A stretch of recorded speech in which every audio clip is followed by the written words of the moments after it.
Ce n'est pas le début qui compte, c'est la fin. Avec les voix de Souleymane, Koniba, Alpha Bakar, Adamo, Mabinti, Oumar, Oudey, Mohamed.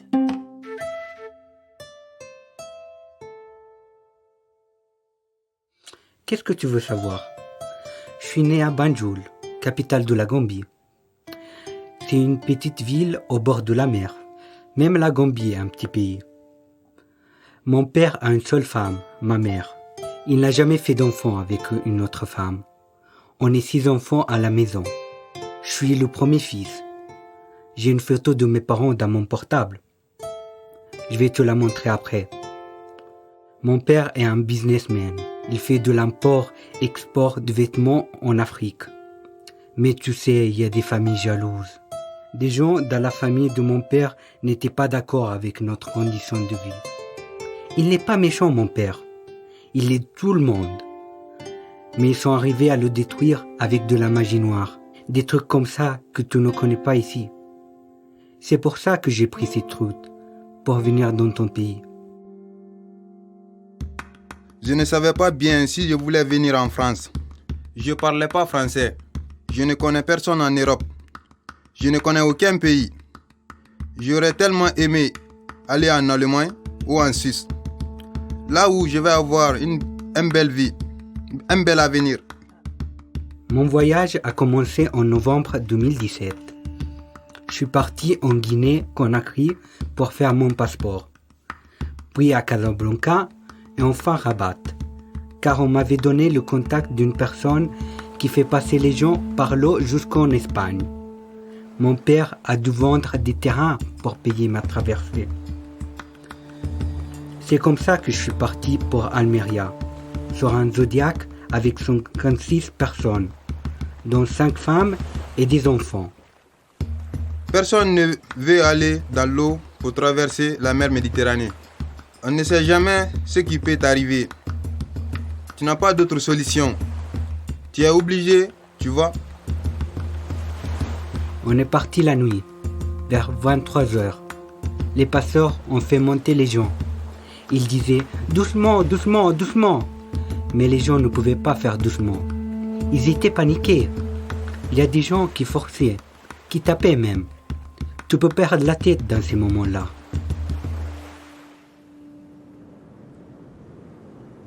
Je me souviens du sable du désert, la traversée du désert. Je ne pourrai jamais oublier. Je ne veux pas parler de ça. Je ne veux pas écouter les autres. Ça va me faire pleurer.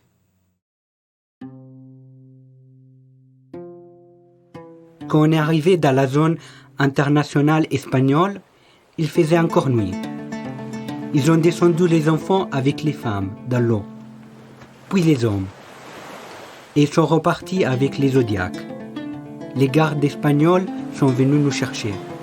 On est entré à Almeria. Ils nous ont conduits dans une prison.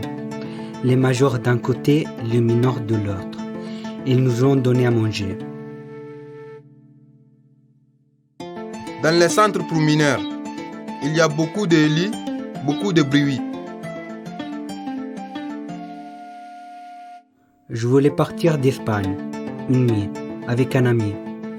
On a suivi un groupe de migrants, de loin, qui passaient la frontière.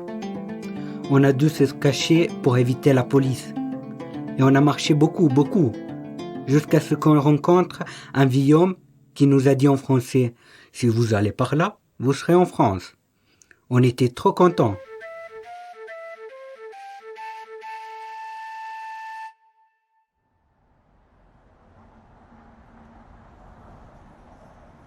Je me souviens de mon arrivée à Paris. J'ai beaucoup pleuré quand j'ai raconté mon voyage. On m'a placé dans une famille d'accueil. Je ne sais pas encore ce que je vais faire ici. Il faut que je réfléchisse. Je n'avais pas imaginé que ce serait comme ça. Ce qui m'a surpris, on dit qu'en Europe, il y a tellement de bâtiments, d'immeubles qu'on ne voit pas la terre. On dit, lorsque tu es en Europe, tu n'as pas envie de rentrer chez toi. à cause du mode de vie. Des endroits qui sont beaux. Les gens disent, quand on met le pied à terre, ça tombe. Tu sais, c'est l'argent qui tombe. Ici, la vie est facile. En Afrique, la vie est dure. Si tu n'es pas fort en Afrique, ça ne marche pas.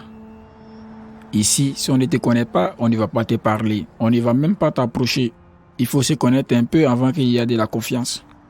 Chez nous, pour se connaître, c'est à la seconde. Je sais que ça t'étonne. Je te dis qu'on se connaît depuis longtemps alors qu'on vient juste de se rencontrer. Chez nous, au pays, il y a les « Viens manger ». Quand on ne connaît pas quelqu'un, on l'invite à manger.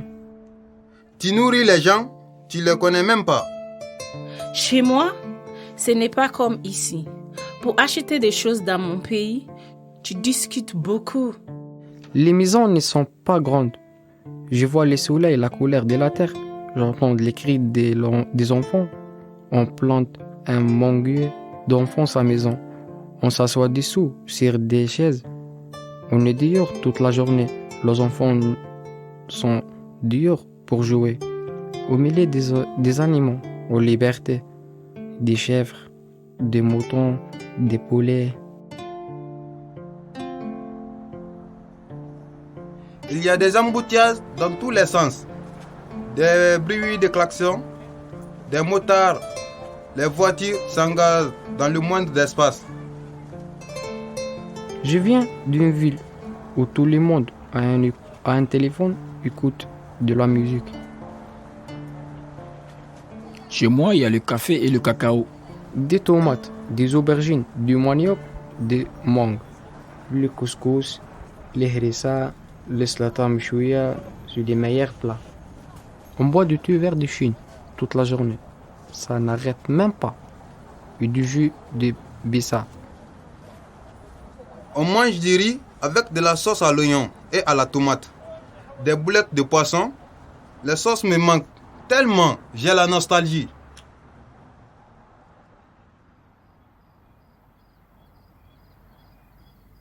La nuit, dans les villages, dans les rues, tout est noir. Et il n'y a pas de lampadaires, mais des torches. Chez moi, il y a l'amour. Quand je parle de l'amour, ce n'est pas être amoureuse, mais l'amour entre les frères et sœurs et les amis, la considération, la solidarité, la fraternité et surtout le respect. Tout le temps, je pense à ça. La belle vie que je vivais avec mes parents avant que le malheur n'arrive. On jouait dans la maison tous ensemble. On faisait plein de fêtes. Un objet qui me manque. Le lance-pierre pour tirer sur les oiseaux. Tu choisis les bois qui te plaisent. La nuit, tu dors avec les lance-pierres autour du cou.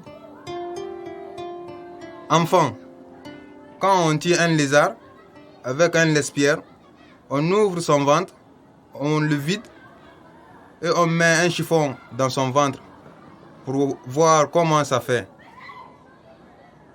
Quand j'étais au bled, je ne savais pas jouer au foot. Tout le monde se moquait de moi parce que je ne savais pas faire des passes. Dès qu'il y avait des matchs, on me laissait sur la touche. Je ne savais pas jouer, mais jamais joué au foot. Ils se sont moqués de moi. Ils disaient que c'est un toka. Ça m'a fait trop mal. Arrivé ici, j'ai fait l'effort. Je sais très bien jouer maintenant. À Djerba, je travaille dans des hôtels. J'ai fait un spectacle avec des chevaux. Avec mon cousin, on court avec des chevaux sur la plage. C'est mon père qui est le premier à faire ça. Mon grand frère et moi, on porte un costume bleu et blanc pour le spectacle. Ma mère est restée toute seule à la maison. Chez moi, il y a beaucoup de traditions. Avant de te marier avec une fille, tu ne dois pas coucher avec elle. Si tu couches avec elle, tous les enfants que vous aurez seront des fils ou filles de bâtards. Une femme ne peut pas rester seule. Il faut qu'elle cherche un mari. Tu vois tes amis d'enfance qui sont mariés. Tout le monde se moque de toi si tu n'es pas marié. C'est obligé. Même si tu n'aimes pas la personne, tu dois passer par où tes amis sont passés. Chez moi, en Tunisie, il y a beaucoup de femmes, de cousines, qui ne sont pas mariés, qui n'ont pas d'enfants. Le fils s'est marié à 20 ou 22 ans. Ma mère s'est mariée à 17 ans.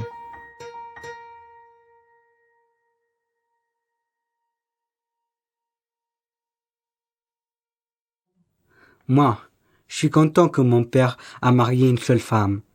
Ça pose beaucoup de problèmes d'avoir une femme, 2 femmes, 3 femmes dans la même maison.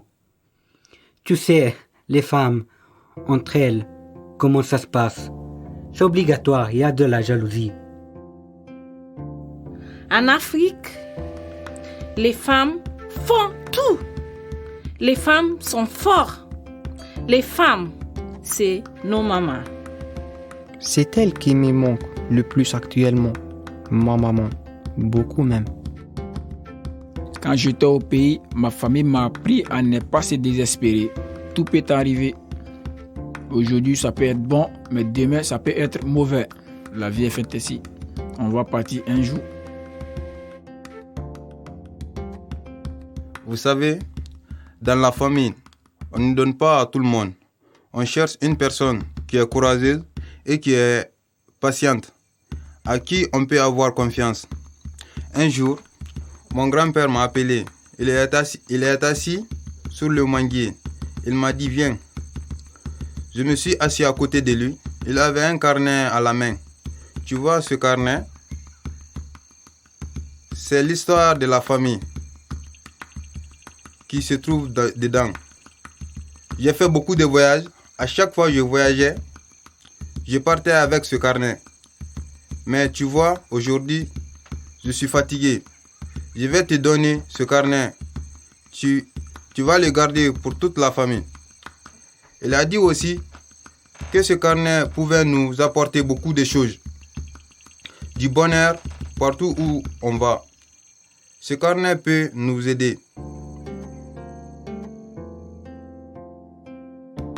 En Afrique, les adultes sont responsables des enfants. Ils ont droit de les frapper. Les enfants, on les chicote sur la tête quand ils ne sont pas sages.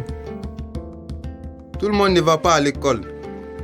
Les enfants vont au champ avant d'aller à l'école. À l'école primaire, les enfants portent des culottes courtes kaki. Au collège, des pantalons kaki. Et au lycée, on est en bleu-blanc. À l'université, on peut se cravater. La cravate, c'est l'élégance. Tu n'aimes pas aller à l'école, mais ce n'est pas facile pour toi. Si on te dit de rester d'aller t'amuser, là, tu es d'accord.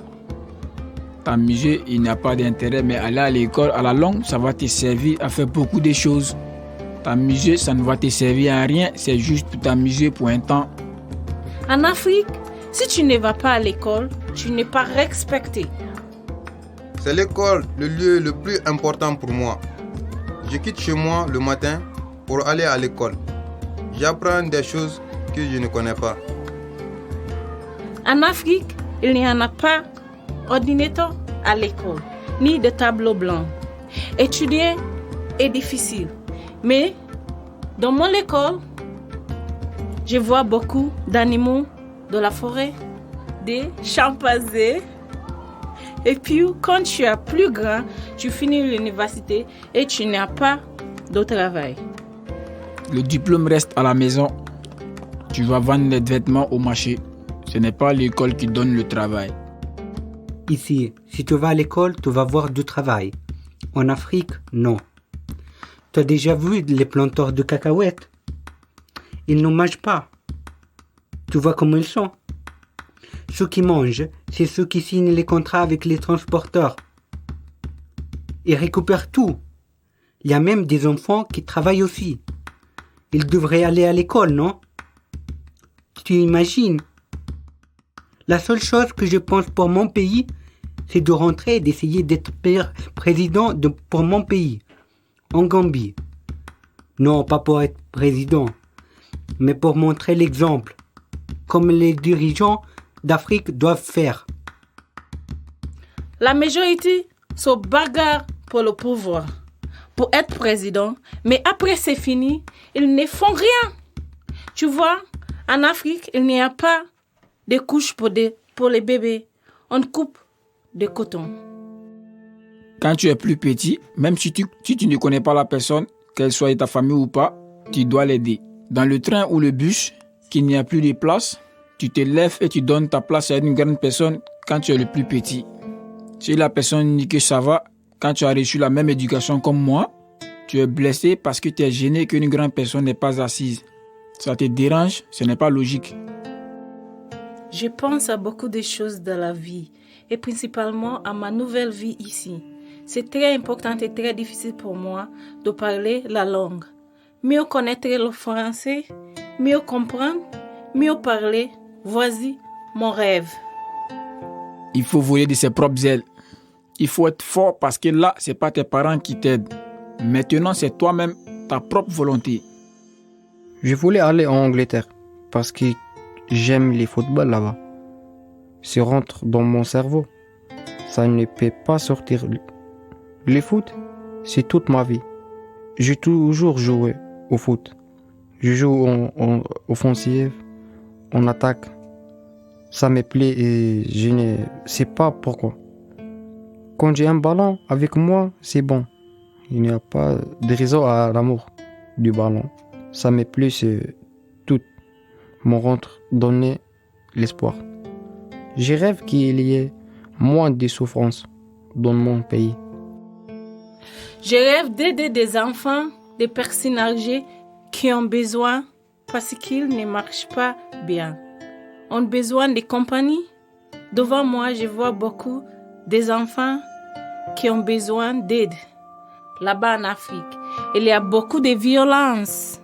Je vois beaucoup de choses dans ma tête. J'ai des rêves. Je rêve d'être millionnaire en francs guinéens. J'ai des projets, construire des orphelinats, regrouper les enfants de la rue, les éduquer, les mettre à l'école, les aider. Même si ce n'est pas dans mon pays, dans des familles ont besoin d'aide. Même s'ils ont envie d'aller à l'école, ils ne peuvent pas. Des enfants puisent de l'eau qui est loin de chez eux. On leur donne des seaux, des bidons pour aller puiser loin. Ils font des travaux qu'ils ne peuvent pas supporter, qui sont trop difficiles pour eux. On empêche un enfant de faire ce qu'il a envie de faire. Devant moi, j'ai un grand rêve et j'espère que ça va venir. Je me vois avec Daisy, Snoop Dogg, dans la même voiture. Même dans les moments difficiles, je ne me suis jamais senti en bas. Mon destin sera une chose grande, explosive.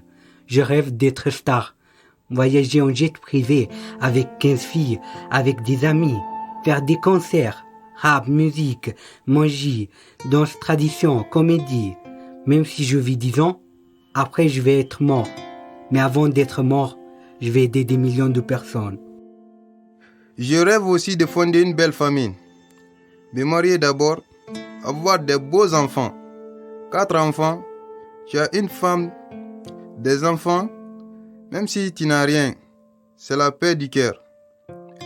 Comme on dit, le cœur a ses raisons, que la raison ignore. À chaque matin, tu te lèves, tu vois tes enfants, c'est une grande chose. Je vois que dans la vie, rien n'est facile. Chacun a son rêve. Chacun veut devenir ce qu'il veut, mais tout n'est pas possible. Pour certaines, ça va réussir, pour d'autres, ça ne va pas réussir. La nuit, tu essaies de dormir, mais tu penses à plein de choses. Je pense souvent à être un grand boxeur. Mais le kickboxing est interdit pour moi maintenant. Les docteurs ne veulent pas. C'est à ma mère que je pense. Sans elle, je ne serais pas là. C'est elle qui m'a mis dans le monde. C'est elle qui m'a alerté. C'est elle qui m'a ouvert mes premiers yeux. J'ai beaucoup d'affection pour elle. Partout où je suis, je pense à elle, nuit et jour. Parmi beaucoup de femmes, elle est la meilleure. Elle a toujours été là pour moi et je serai présent pour elle. Maman, partout où tu es, je t'aime. Moi, je rêvais d'être un grand mécanicien. C'était mon idée. Ici, en Europe, quand tu expliques que tu veux devenir un grand mécanicien, on te dit que ce n'est pas facile de trouver un travail. Ça te décourage. Les autres personnes disent de moi que je peux faire rire les autres. Ils disent que je peux être comédien ou clown. Moi, je veux être un grand mécanicien ou un grand footballeur. Je pense que ça va aller parce que je n'ai jamais baissé les bras. Je rêve qu'il y ait moins de souffrance dans mon pays. Moi, je crois en Dieu. Tout ce que je fais, c'est Dieu. Si ça marche, c'est Dieu. Si ça marche pas, c'est Dieu. Tu vois, si ça marche pas, je ne suis pas en colère. Lorsque tu as cette idée dans la tête, lorsque quelqu'un te blesse, tu ne vas pas répliquer. Si quelqu'un te tue, c'est ton jour qui est arrivé. Ce n'est pas la faute à celui qui te tue. Ce qui doit arriver va arriver. Ce qui ne doit pas arriver n'arrive pas. Je suis très confiant. Ce qui est bon prend du temps, mais ce qui est mauvais va très vite. Il faut voler tes propres ailes. Il faut être fort parce que maintenant c'est toi-même. Lorsque tu veux créer quelque chose, c'est pas le début qui compte, c'est la fin. Je pense à mon étoile qui va briller demain. Lorsque tu commences quelque chose, c'est difficile, mais ton étoile va sortir un peu. Elle va briller parce que maintenant tu es grand.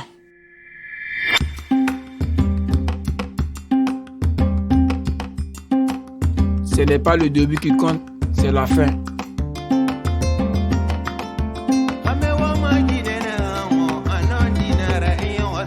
Ce n'est pas le début qui compte, c'est la fin. Ce n'est pas le début qui compte, c'est la fin. Ce n'est pas le début qui compte, c'est la fin.